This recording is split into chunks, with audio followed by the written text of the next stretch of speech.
नमस्कार दोस्तों, मेरा नाम है हेमंत और आप मुझे देख रहे हैं चार नॉलेज लाइगूंस यूट्यूब चैनल पर। हमारे चैनल पर चल रहा है इस समय सल्तनत काल। सल्तनत काल का इतिहास मैं आपको पढ़ा रहा हूं और सल्तनत काल के इतिहास में मैं आपको सबसे पहले समझा रहा हूं गुलाम वंश के बारे में। गुलाम वंश के बारे में मैंने आपको समझाया कि गुलाम वंश की स्थापना कुतुबुद्दीन ऐबक ने की, यानी कि गुलाम वंश का पहला शासक कुतुबुद्दीन ऐबक था। कुतुबुद्दीन ऐबक के बाद गद्दी पर बैठा आराम शाह जिसने 1210 में गद्दी संभाली और 1210 में ही इल्तुतमिश के द्वारा इस आराम शाह की हत्या कर दी गई और इल्तुतमिश स्वयं गद्दी पर बैठ गया। इल्तुतमिश गद्दी पर बैठा और इल्तुतमिश की जो मृत्यु हुई वो 30 अप्रैल और 1236 को हो गई। और इल्तुतमिश तक का इतिहास मैं आपको पिछले 3 वीडियोज में समझा चुका हूँ। इल्तुतमिश का इतिहास समझा चुका हूं। आज मुझे आपको समझाना है रजिया सुल्तान का इतिहास। वही रजिया सुल्तान जो सल्तनत काल की सबसे पहली महिला शासिका थी और महिला शासिका पहली थी और जिसका अंत बहुत दुखद हुआ। आज मैं आपको समझाऊंगा उसी रजिया सुल्तान की कहानी। तो इस सल्तनत काल में गुलाम वंश का पहला शासक कुतुबुद्दीन ऐबक, दूसरा आराम शाह और तीसरा इल्तुतमिश। और इल्तुतमिश की मृत्यु हुई 30 अप्रैल 1236 को। लेकिन 30 अप्रैल 1236 को इल्तुतमिश की मृत्यु तो हुई, लेकिन ये इल्तुतमिश अपनी मृत्यु से पहले कुछ सोचा करता था और वही सोचा करता था जो हर एक आदमी सोचता है कि हमारे राज्य का उत्तराधिकारी कौन होगा जो मेरे बाद गद्दी संभालेगा। तो इल्तुतमिश ये सोचा करता था, तो सोचता था अपने बेटे और बेटियों के बारे में। पहले तो अपने बेटों के बारे में सोचता था कि किसी बेटे को दूंगा गद्दी, क्योंकि बेटियों को देने का रिवाज तो था नहीं, तो सोचता था किसी बेटे को गद्दी दूंगा। लेकिन उसके बेटे सारे के सारे नालायक थे। इल्तुतमिश बहुत बड़ा आदमी था ना, और बड़े आदमी की औलादें अक्सर बिगड़ जाया करती हैं अगर प्रॉपर परवरिश ना मिले। प्रॉपर परवरिश मिल नहीं पाई और बिगड़ गया, उसके सारे औलादें बिगड़ गई। एक औलाद थी उसकी, एक बेटा था उसका, नाम था जिसका रुकनुद्दीन फिरोज शाह। और एक थी इल्तुतमिश की बेटी जिसका नाम था रजिया सुल्तान।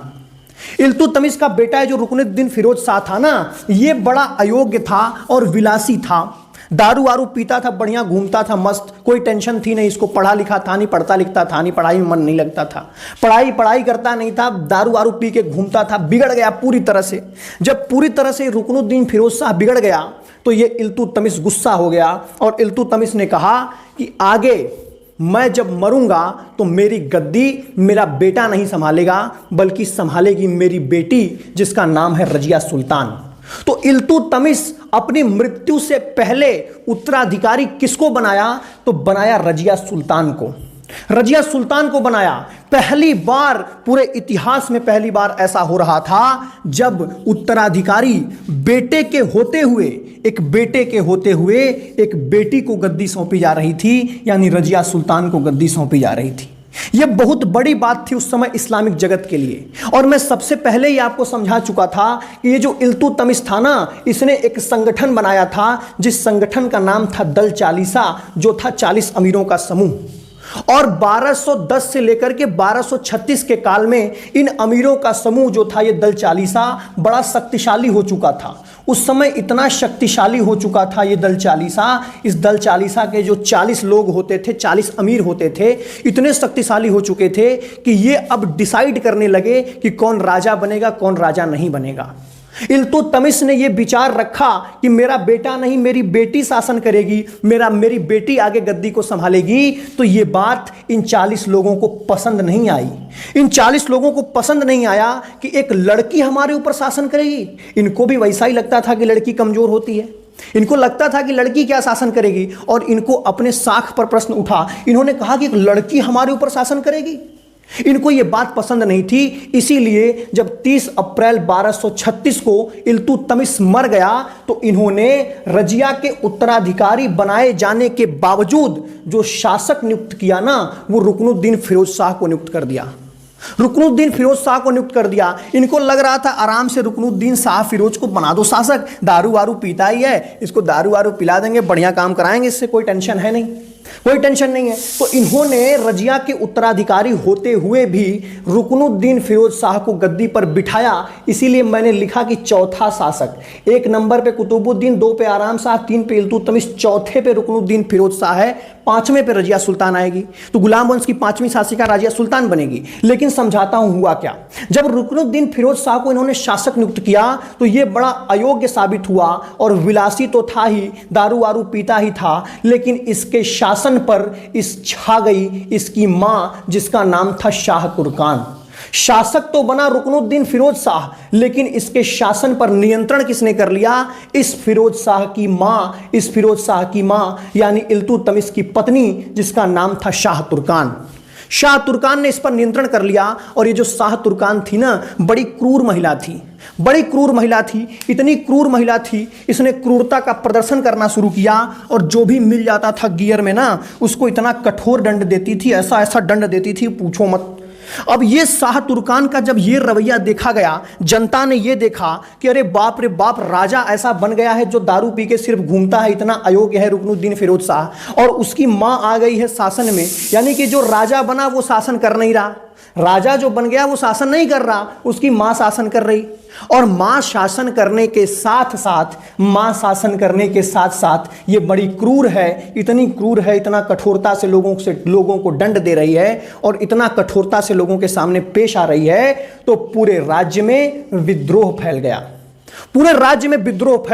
जनता विद्रोह पर उतर आई कि मुझे नहीं चाहिए ऐसे शासक मुझे नहीं चाहिए। और जब जनता में पूरी तरह विद्रोह फूट पड़ा और राज्य में विद्रोह फूट पड़ा, तो इसी विद्रोह का फायदा मिला किसको? रजिया सुल्तान को। इसी विद्रोह का फायदा उठाया रजिया सुल्तान ने, क्योंकि इल्तुतमिश तो इसको उत्तराधिकारी नियुक्त करके गया था। रजिया ने तुरंत लाल कपड़ा पहना, हाथी पर बैठी और चली गई जनता के बीच। रजिया जनता के बीच जाकर के बोली देखो तुम्हारा उत्तराधिकारी आ गई हूं, मैं तुम्हारी उत्तराधिकारी हूं। मेरे पापा इल्तुतमिश मुझे उत्तराधिकारी बना करके गए थे, लेकिन देखो इन दल चालीसा के लोगों ने, इन 40 अमीरों ने किसे शासक नियुक्त कर दिया, और किसे शासक नियुक्त कर दिया, कौन शासन कर रही है और कितना कठोरता से कर रही है। इसलिए जनता के सामने लाल कपड़ा पहन करके, बाहें फैला करके रजिया सुल्तान खड़ी हुई और बोली कि आप मुझे सहारा दीजिए, तुम मुझे सहारा दे बढ़कर, जनता से बोल रही है कि तुम मुझे सहारा दे बढ़कर, अभी मैं मारती हूं इस रुकनुद्दीन फिरोज शाह को चढ़कर। जब ये रजिया सुल्तान ने सहारा मांगा, जनता खुश हो गई और रजिया सुल्तान की चारों ओर जय जयकार होने लगी। रजिया सुल्तान के जिंदाबाद के नारे लगने लगे, और रजिया सुल्तान के जब जिंदाबाद के नारे लगे और रजिया को जब पब्लिक का सपोर्ट मिला, तो रजिया ने सैनिकों पर नियंत्रण कर लिया। और सैनिकों को लेकर के गई और इस रुकनुद्दीन फिरोज शाह को, अपने भाई को गिरफ्तार करवा लिया और बन गई शासक। कब बनी? 1236 में ही। इसका भाई 1236 में ही गद्दी पर बैठा, और रजिया ने विद्रोह का फायदा उठा करके जनता से समर्थन मांगा, और जनता से समर्थन मांग करके 1236 में ही रुकनुद्दीन फिरोज शाह को गिरफ्तार करके स्वयं बन गई शासिका। और यह पहली बार हुआ था सल्तनत काल के इतिहास में जब कोई महिला शासक बनी, कोई महिला शासक बन गई। 1236 में बन गई, और 1236 से रजिया सुल्तान ने शासन किया 1240 तक। 3 साल कुछ महीने का शासन था। 1240 में इसकी मृत्यु हुई। आइए समझते हैं रजिया सुल्तान के इतिहास को। रजिया जब शासक बनी ना, तो रजिया के शासक बनने में 2 महत्वपूर्ण बातें हैं, आपको दिखाई दे रही होंगी। क्या? पहली महत्वपूर्ण बात कि पहली बार बेटे के होते हुए बेटी को कोई उत्तराधिकारी बनाया, तो सबसे पहली बार महिला शासक बनने जा रही है। ठीक। और दूसरी चीज जो सबसे इंपॉर्टेंट है दूसरी चीज वो क्या है कि पहली बार रजिया ने शासक बनने के लिए, या पहली बार कोई शासक बनने के लिए, राजा बनने के लिए जन समूह का समर्थन मांग रहा है। इससे पहले कोई टेंशन नहीं थी, जनता की राय लेनी जरूरी नहीं थी, अंदर ही कोई उत्तराधिकारी बना देता था। कुतुबुद्दीन ऐबक के बाद आराम शाह के बाद इल्तुतमिश के बाद रुकनुद्दीन फिरोज शाह, अंदर उत्तराधिकारी चेंज हो जाते थे, जनता से कोई मतलब नहीं। लेकिन पहली बार इतिहास में ऐसा हुआ कि जन समूह का समर्थन मांगा गया, यानी जन समूह के समर्थन से क्या किया गया? राजा चुना गया, सुल्तान चुना गया। जन समूह के समर्थन से सुल्तान चुना गया, यानी कि रजिया जो चुनकर आई थोड़ा बहुत लोकतांत्रिक तरीके से चुन करके आई। और जब ये चुन करके आई ना, तो इसके राज्य में जो विद्रोह फैला हुआ था, सबसे पहले इसने उस विद्रोह का दमन किया। बड़ी योग्य शासिका थी भाई, बड़ी योग्य शासिका थी, बहुत बढ़िया पढ़ी लिखी थी और बहुत इसके अंदर करुणा थी, दया थी, उदारता थी, बहुत कुछ था। एकदम क्वालिटी वाली लड़की थी, जबरदस्त क्वालिटी थी लड़की की, रजिया की। इसने विद्रोह का दमन किया, बहुत शानदार तरीके से दमन किया। और दूसरा काम जो इसने किया, ट्रांसफर और पोस्टिंग का। रजिया के हाथ में जैसे ही शासन आया, इसने पहला काम तो किया विद्रोह का दमन, और दूसरा इसने ट्रांसफर पोस्टिंग शुरू कर दी। जैसे कोई नया नया मुख्यमंत्री आता है, नया नया शासक आता है, नहीं करता ट्रांसफर पोस्टिंग कि इस वाले एसपी को बदल दो, इस जिले के डीएम को बदल के वहां करो। ऐसा ही काम रजिया ने किया, क्योंकि जानती थी किसको कहां लेना है। तो रजिया ने सबसे पहले क्या किया, इक्ताओं में फेरबदल शुरू कर दिया। इक्तेदारी व्यवस्था इल्तुतमिश इसके पापा लागू करके गए थे। उसका साम्राज्य छोटे छोटे इक्ताओं में बटा हुआ था। जैसे आज का राज्य जिलों में बटा हुआ है, उसी तरह से तब इक्ता में बटा हुआ था। हर इक्ते के डीएम एसपी को चेंज करने लगी, यानी कि ट्रांसफर पोस्टिंग करना शुरू कर दी। तुम इधर चलो, तुम इधर चलो, तुम पोस्ट हो जाओ, इस पर तुम प्रमोशन ले लो, तुम नौकरी से रिटायर हो जाओ। इस तरह का काम इसने शुरू किया, यानी इक्ताओं में फेरबदल शुरू कर दिया, इक्तेदारों को बदलना शुरू कर दिया। और इसी ट्रांसफर पोस्टिंग के क्रम में रजिया ने दो महत्वपूर्ण बदलाव किए जो इतिहास याद रखता है। क्या बदलाव किए? इसने सबसे पहला काम किया कि एक अबिसीनियाई दास था, अबिसीनिया का दास था, उस दास का नाम था जलालुद्दीन यकूत। और रजिया ने इस दास को जलालुद्दीन यकूत को, जो कि तुर्की नहीं था, रजिया वजिया ये सब तुर्की हैं तुर्की, लेकिन ये जलालुद्दीन यकूत तुर्क नहीं था। इसके तुर्क न होते हुए, इसके दास होते हुए, इसका टैलेंट देख करके रजिया ने इसको क्या किया, अमीरे अखूर नियुक्त किया, बिना किसी पक्षपात के। दूसरा कोई होता तो बड़े पोस्ट पर सिर्फ तुर्कों को नियुक्त करता था, सिर्फ अपने खानदान के लोगों को, अपने कुल के लोगों को नियुक्त करता था। लेकिन रजिया ने अपने कुल को वरीयता नहीं दी, अपने खानदान को वरीयता नहीं दी। रजिया ने एक दास को उठाया जो तुर्की भी नहीं था, यानी इसकी जाति का भी नहीं था, और उसको बना दिया अमीरे अखूर। और अमीरे अखूर उस समय कहा जाता था अश्वशाला के प्रमुख को। अश्वशाला मतलब घोड़ों का जो पूरा कारोबार था, क्योंकि युद्ध के लिए जो सैनिक रखे जाते तो उसके लिए बहुत बड़ा घोड़ों का अस्तबल होता था ना।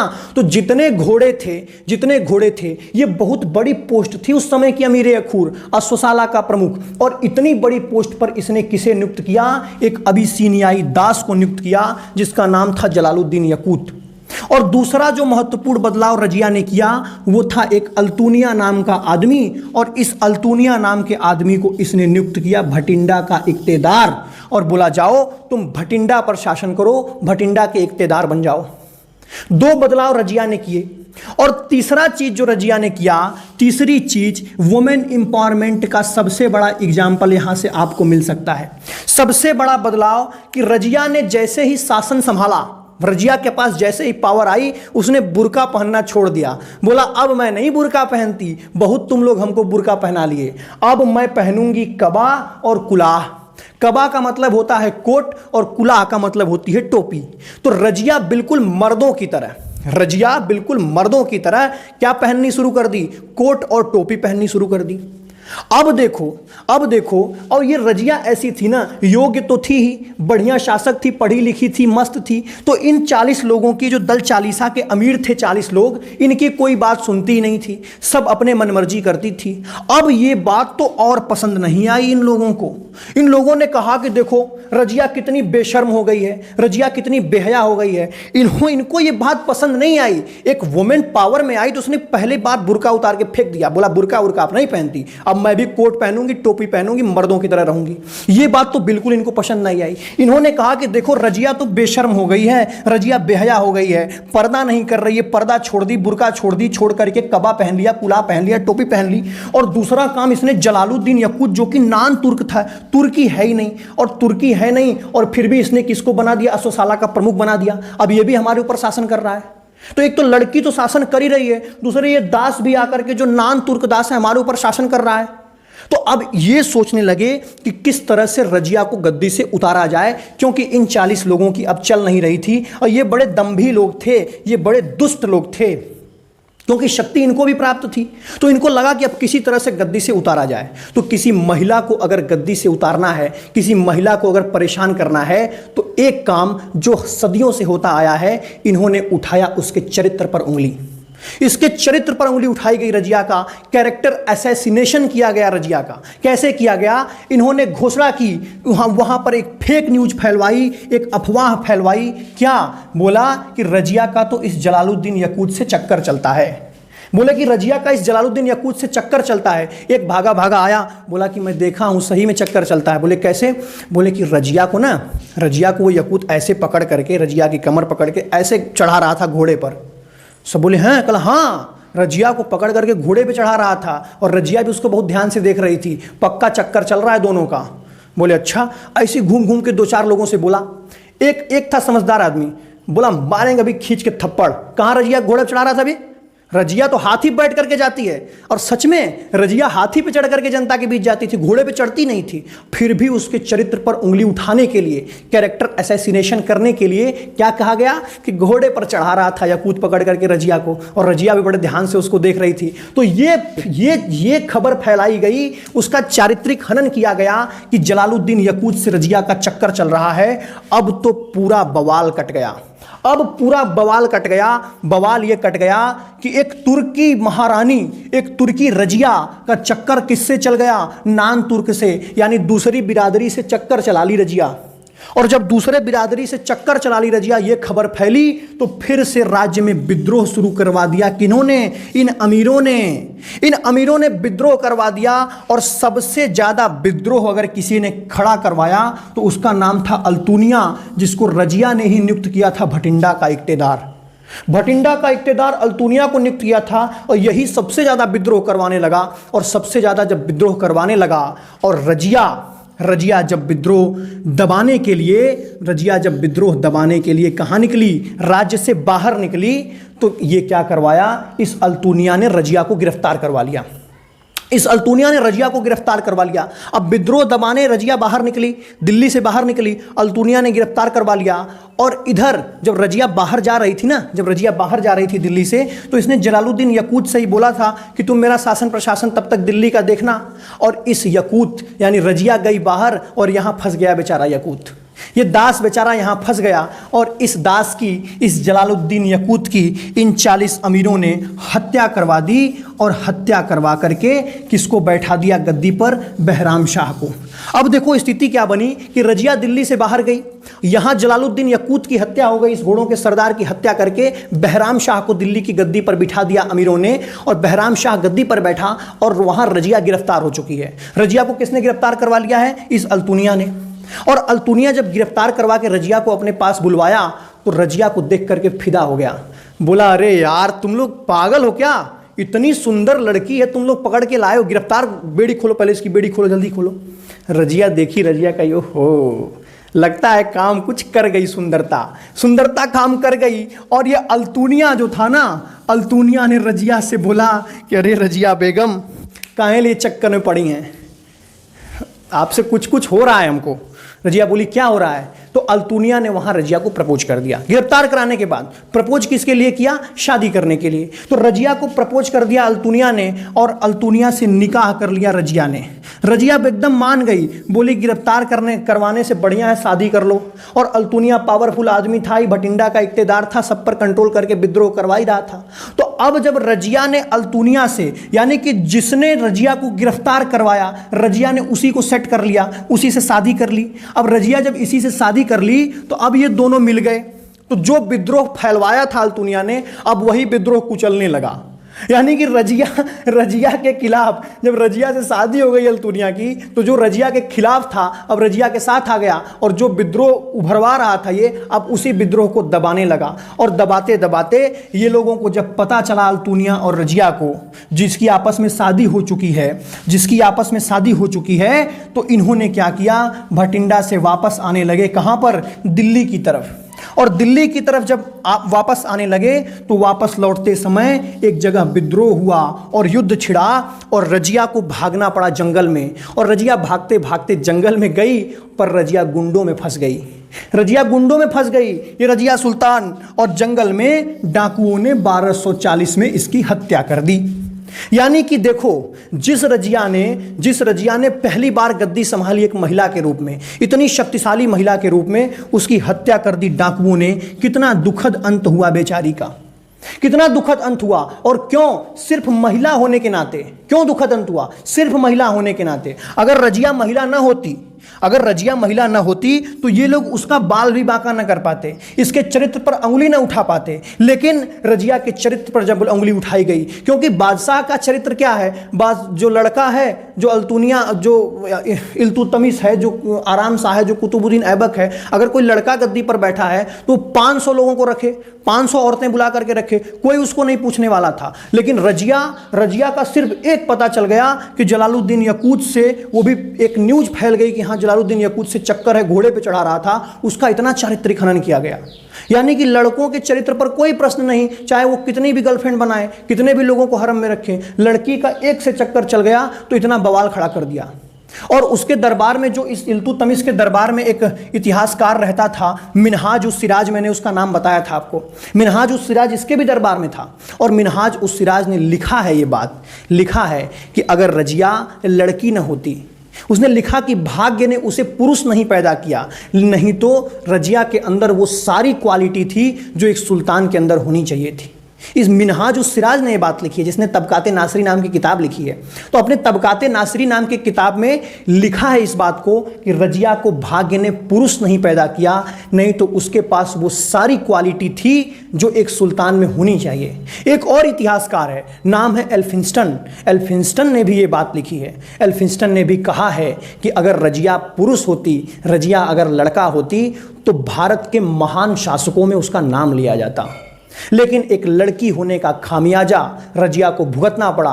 वुमेन एम्पावरमेंट तो हुआ, लड़की के पास पावर तो आई, लेकिन इन अमीरों ने, इन लड़कों ने, इस पुरुष प्रधान समाज ने रजिया को क्या किया? रजिया को अंत में मौत के घाट उतरवा दिया, रजिया को इतना परेशान कर दिया। अब रजिया के बाद दिल्ली की गद्दी पर बैठा कौन है? बहराम शाह।